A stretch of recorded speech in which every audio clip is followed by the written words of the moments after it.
హనుమంతుడి గుండెలో కొలువై ఉన్న రాముడు, మా అందరి గుండెల్లో కొలువై ఉన్న పవనుడు.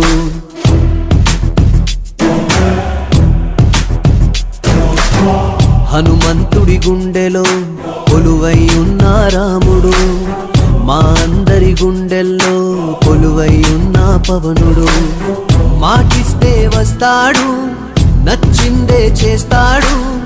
మాటిస్తే వస్తాడు, నచ్చిందే చేస్తాడు. పేదోడి కంట నీరు కనిపిస్తే ఆగలేడు. ఎవరైనా తప్పు చేస్తే మౌనంగా ఉండలేడు. ప్రశ్నించే ధీరుడు